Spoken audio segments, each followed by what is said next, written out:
Welcome back to the show where we run you through all the Dolphins news you need to know about. After into the news you need to know about, we run you through the fan Q&A where we answer fans' questions. Lots of news, lots of interesting offseason moves the Dolphins have made. Some departures. We're going to get into all those things. This first news story comes from Pro Football Rumors. The Dolphins are making some significant changes to their coaching staff. According to NFL Network's Cameron Wolfe, the organization has parted ways with offensive assistant Colby Smith, offensive assistant Ricardo Allen, offensive assistant Mike Judge, and assistant special teams coach Brandon Farrell will not be back for the 2024 NFL season. Lots of coaches have been let go off of the staff or have left. Obviously, some people, the safeties coach left with Vic Fangio to go to Philadelphia. Obviously, Vic leaving is another significant one. I mean, honestly, I don't really have much to say. I mean, the special team stuff has to improve. That was awful last year. So, I don't know what they're going to do about that. Obviously, some major people are still in place there. But clearly they thought some of these people weren't doing their jobs right for whatever reason. And they needed to, I guess, clean house as much as as much as they possibly could. I mean, offensively, I think it was a mixture of injuries and pretty much that. Injuries. Tua was really affected by a lot of those injuries. And honestly, the depth at the receiver position wasn't good. I mean, it's evidence enough, the fact that we had to trade for Chase Claypool. And then the tight end position was pretty much non-existent either, cycling between a bunch of other people. So offensively, depth was an issue last year, and that affected pretty much every play calling and Tua's play at the quarterback position. Really just couldn't overcome those injuries. He is a pocket passer. He needs other people around him to accentuate his talent, and it's not like the dude's incompetent. But I don't think people really understand how bad the depth was on the offense. I mean, we were really hurt. Obviously, Craycraft getting hurt was a major injury. Azukama was a major injury. So it was not like a normal injury bug that affected the offense down the stretch of the year. It was significant. I mean, we lost a lot of people. And who knows if Craycraft and Eric were healthy, what their receiving core would have looked like, if it would have been better. But people like Braxton Berrios and Cedric Wilson, both very disappointing, and that we saw that at the end of the year last year. So it wasn't just the coaching. It was a mix. I think it was major. I had a huge part was due to the injuries, and I didn't even talk about the injuries of Isaiah Wynn and Connor Williams and Robert Hunt, who missed a lot of time, and same thing with Armstead. It really, looking back on the year, and as much as we're upset at Tua for what happened, when you go back and look at it, there are deficiencies that was a problem last year.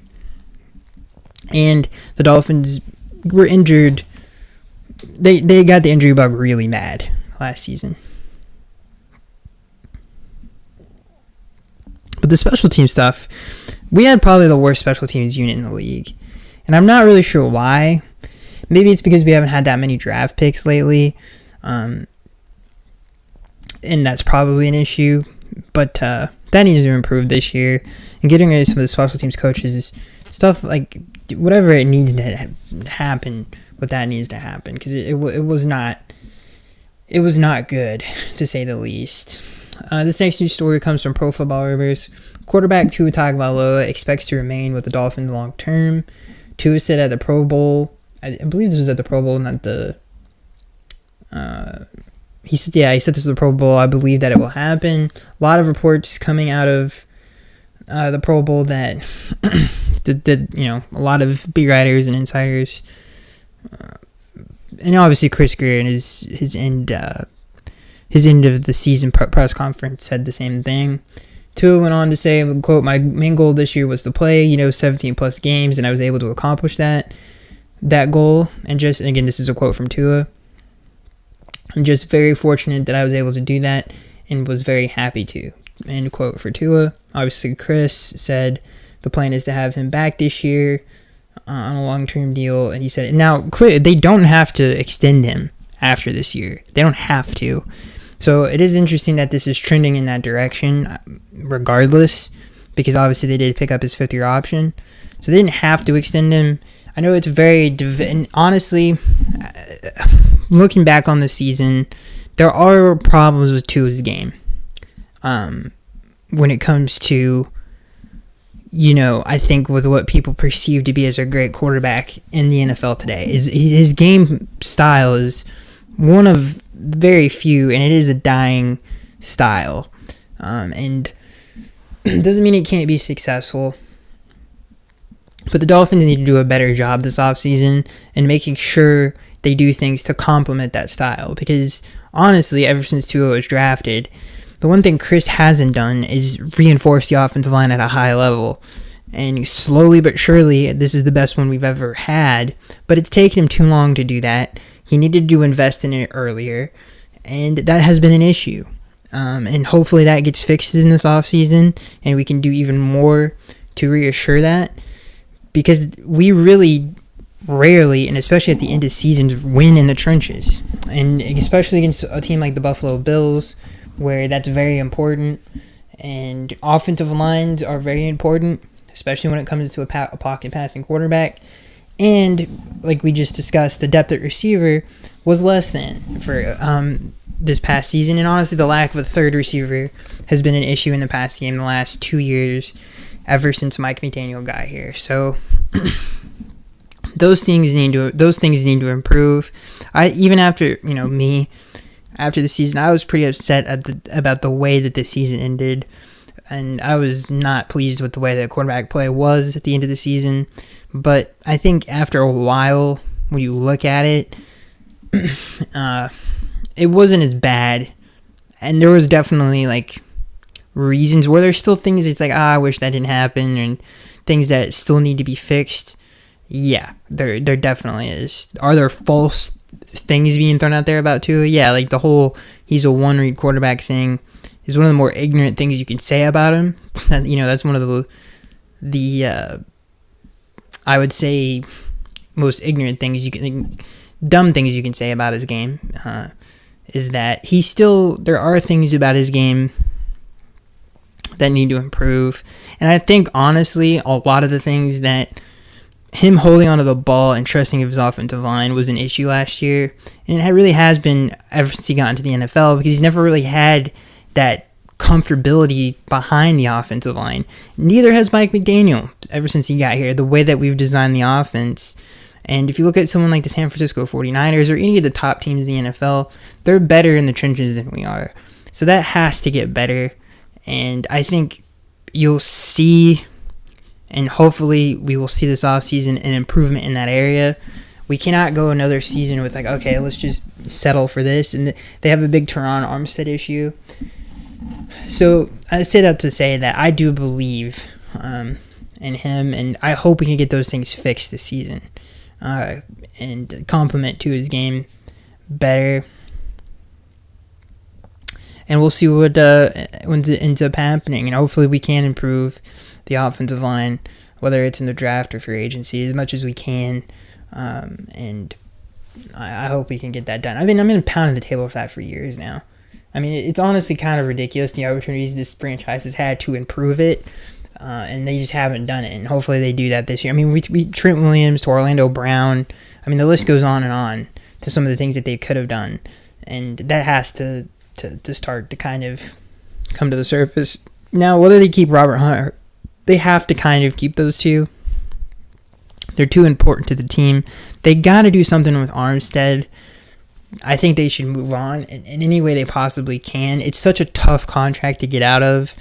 And they might have to just be stuck with him. And maybe they just keep Kendall Lamb, which is fine, as an insurance policy.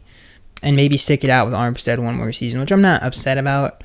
But he has been very disappointing because of his lack of health. He just, throughout his entire career, that's been an issue. And that's the reason the Saints let him walk, and now we're kind of stuck in a really tough spot with him. So, yes, Tua was frustrating at the end of the year, but I do think it was a mixture of a lot of other things.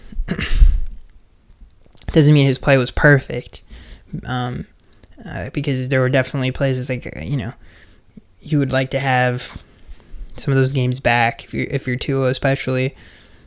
But there were definitely a lot of things going on. I mean, some of the matchups that we had at the end of the year were just very hard to win against really good defenses because we really just didn't have the same playmaking ability that we had when we were healthier.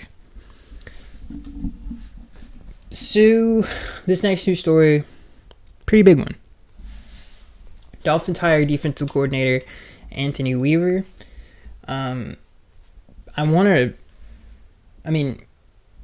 Honestly, pretty happy about this. I wanted Brandon Staley. I wanted Leslie Frazier especially because of his experience and the success that he's had in the past at the coordinator position, especially for Leslie Frazier, who obviously ends up taking Seattle job.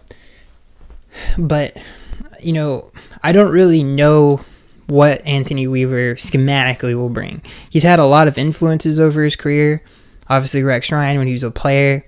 I hope he takes a lot from him because I've always loved Rex Ryan's defenses and the way that he runs them. Very exotic, very aggressive. Almost like a way better version of Wink Martindale's defense because there's a lot more zone coverage involved. It's not just zero man all the time, which I think is one of the more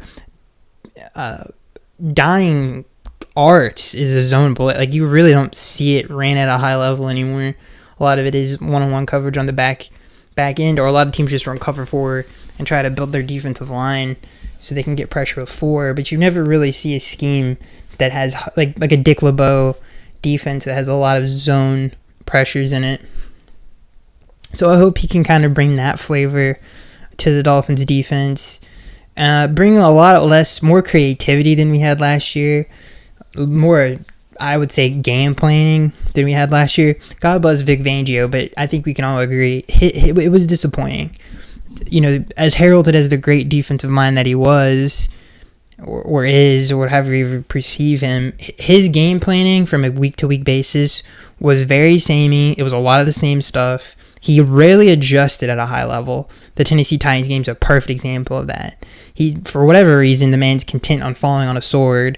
He didn't get Kader Kohou off of bad matchups the entire year, which he had more than enough chess pieces to do with some of the players in his secondary, like Jalen Ramsey or Javon Holland, or even Xavier when he was healthy. So those things sucked about Vic Fangio. Hopefully Anthony can come in. He's a younger dude. He played in the NFL. He can come in and really understand that, and we can match up better with people and do a better job of taking away and adjusting better than we did last year, which is hard. It sucks. That is just the facts and truth of it, okay? It sucks that this dude who's, heralded as this great coordinator, and I hate talking about this because we've talked about it before, he comes in here and just has that kind of a season. It's just very frustrating. So hopefully Anthony can, who has been a coordinator before, I do want to bring that up.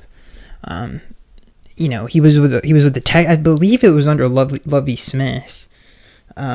He was the Texans defensive coordinator. He's been around a lot of smart guys like Mike McDonald, Lovie Smith, who was once a really good defensive coordinator. Not anymore so much. He kind of got old, but still a great defensive mind. Rex Ryan, I just mentioned. Obviously, he was with McDonald, and that Ravens culture always, Ravens culture always produced. Oh, and Wink Martindale, he worked under him for, I think, 2 seasons as well. So he's been around a lot of great defensive people. And obviously him and Mike have had a lot of, they worked together on the Washington Commanders staff many years ago. So there's a nice camaraderie that clearly wasn't there with Vic Fangio. I actually really like the hiring. I think, if you guys saw what Harbaugh said about him, like, he thinks he's going to be a great head coach one day. I highly recommend you guys look that clip up. And obviously Mike, who had a beautiful quote about him when he joined the team, and he's very well respected around the NFL. He took head coaching interviews. So I think the thing that people talk about with him, the common denominator when people bring him up is, he's a great leader and he gets people to work, which is a good thing. So I'm excited to see what the defense looks like. You know, it's another great thing about it. Vic Fangio's defense is widespread around the NFL. So teams for years have played against it, whether it's Brandon Staley or someone Evero from Carolina. There's all these variations with that defense. Like I said, I hope Weaver can kind of take from people that he's been under and kind of meld it into something that is more creative and that teams don't really do that much anymore. And I hope he takes advantage of some of the matchups that we present that Vic didn't when our defense is healthy. And he comes from Baltimore, and like I said, he's had a lot of great influences. Hopefully he's taken a lot from them over his career. I'm pretty excited about it. And I'm glad that, you know, he's a younger coach. It's a younger defensive unit. I just hope that he can kind of come in and, by all accounts, is a great leader.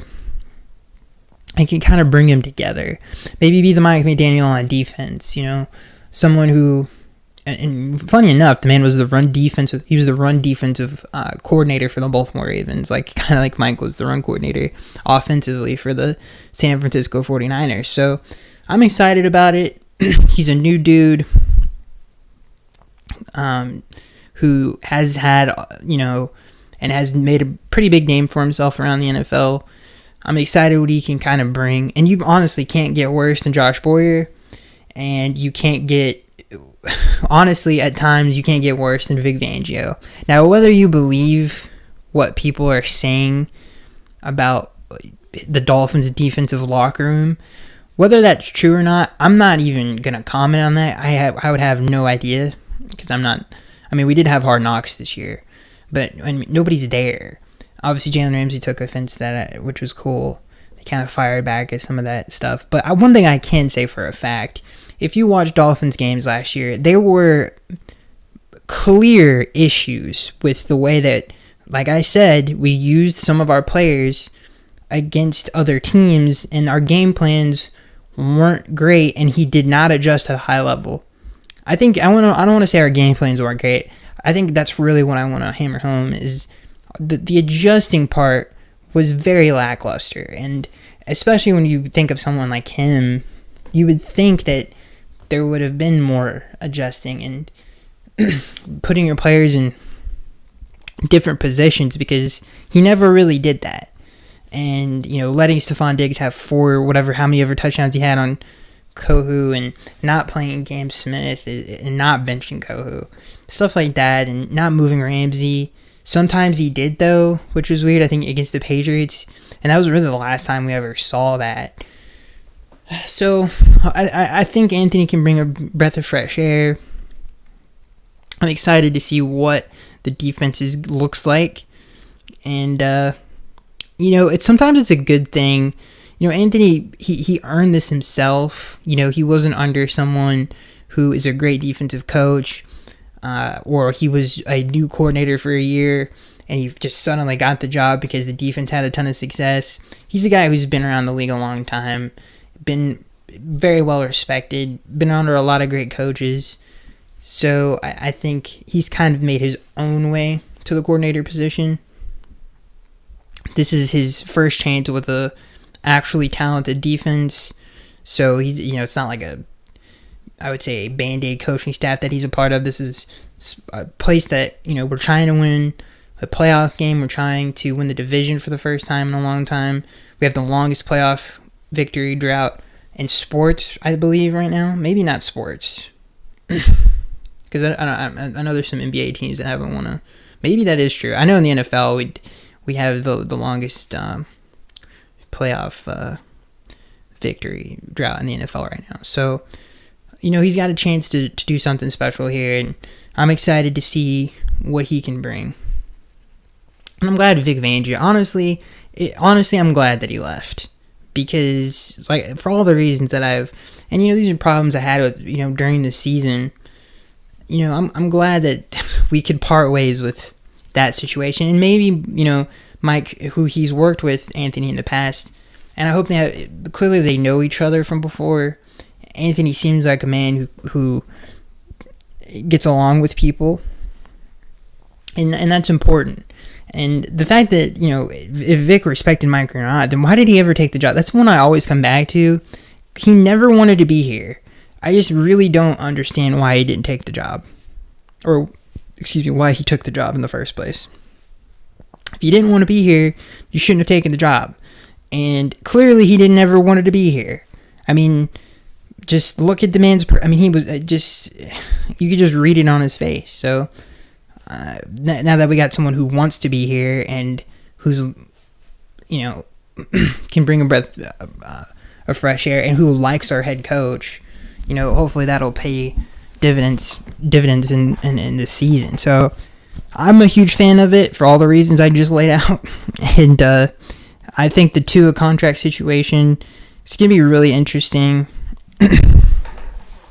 There's a lot of things that I think, and I think the Dolphins have done a great job. Like, if they move on from Xavier, obviously it's easy to move on from Emmanuel Ogbah because he's just not the same player. So they have ways to clear cap space. One thing I want to say before we leave, before I end the show, I read an article. It was by an Eagles beat writer saying that Vic Fangio could lure. Oh, that was another stupid thing Vic did, is play, I think he called him a linebacker, but that's a whole other situation. That he could lure Deshaun Elliott to the Philadelphia Eagles. I'm like, you lure him as far as you can off of my team, dude. I don't want to see Deshaun Elliott ever again. One of the worst, honest to God, one of my least favorite Dolphins of the last 10 years. No offense to the man. You know, he's made a lot of money in the NFL, but he just cannot play that position at a very high level. And listen, it is what it is, okay? I mean, I don't know what else to say. I mean, the amount of... Just look at our red zone defensive possessions, and that's all you need to know. So, that's it, ladies and gentlemen. Hope you guys enjoyed. I'm a huge fan of the hire. Really looking forward to it. This season, obviously. I'm looking forward to the draft, too. I think this draft is really good. And for all the hate Chris has had, he literally has had really good drafts and off seasons the last 3 or 4 seasons. And now that Austin Jackson's playing well and Tua led the league in passing, I really don't know how you look at this man's resume and think, oh, this guy can't pick players, because clearly he can. And I'm excited to see what we do in this draft, because a lot of talent, very rich with playmaking, and I'm excited to see. And some of the pass rushers too, the Dolphins are kind of in the range of. Very excited to see what they do in this draft. I like a lot of players in the draft. So that's it. Yeah, that's it. I don't think we have anything else to talk about. See you guys in the next one.